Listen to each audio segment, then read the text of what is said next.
তো আজকে সন্ধ্যায় দুই যা মিলে বানিয়ে খেলাম সবার পছন্দের চটপটি। গরম গরম চটপটি খুবই মজা হয়েছিল। তো কিভাবে আমরা বানালাম বাসায় সেটাই তোমাদের সাথে থাকছে। আসসালামু আলাইকুম বন্ধুরা, কেমন আছো সবাই? আশা করি সবাই ভীষণ ভালো আছো। তো প্রথমে আমি পানি উতরানোর জন্য রেখে দিয়েছি। তো আমাদের আগে থেকে ভিজানো যে চটপটির ডালটা ওটা আমরা সিদ্ধ হতে বসিয়ে দিলাম। আর পাশে আমরা যে ডোটা মেখে রেখেছিলাম ফুচকার জন্য সেটা আমরা তৈরি করে নিব। ফুচকাগুলো আগে তৈরি করে নিব, তারপরে আমরা বাকি কাজ করব। তা আমরা রুটিটা বেলে নিচ্ছি ফুচকা বানানোর জন্য।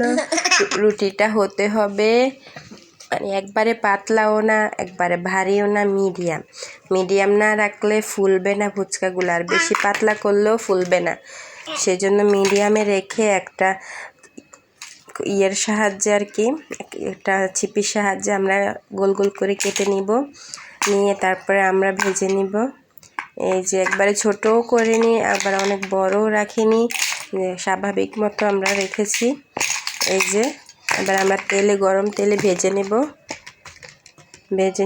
এ দেখুন কি সুন্দর ফুলতেছে, ছাড়ার সাথে সাথে ফুলে যাচ্ছে। এটা যদি আমরা পাতলা করতাম রুটিটা তাহলে এত ফুলতো না, একটু ভারী রাখাতে ফুচকাটা ফুলেছে।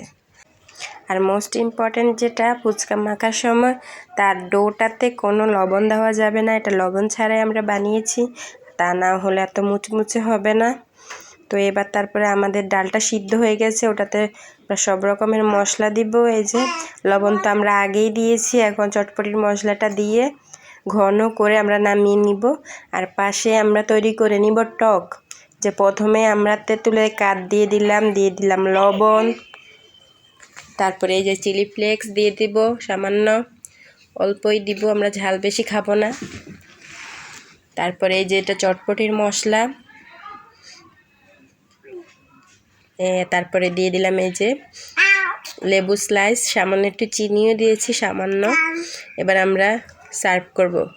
প্রথমে ডালটা দিলাম, এই তো তারপরে এই যে আলু কুচি, এগুলো আমার যা করতেছে। তারপর উপর থেকে দিল শসা কুচি, এই যে একটু মশলা সামান্য, একটু কাঁচামরিচ যারা যেরকম ঝাল খায় সেই অনুযায়ী দিয়ে দেব, ডিম কুচি দিয়ে দিব, ধনে পাতা কুচি। এই তো তারপরে পাশে থেকে আমরা দিয়ে দিব টকটা খুবই ভালো হয়েছিল, লেবু দেওয়াতে একটু লেবুর ফ্লেভারও ছিল। তারপরে এই যে সবচেয়ে আকর্ষণীয় জিনিস হলো এই ফুচকাটা। এই তো রেডি হয়ে গেছে।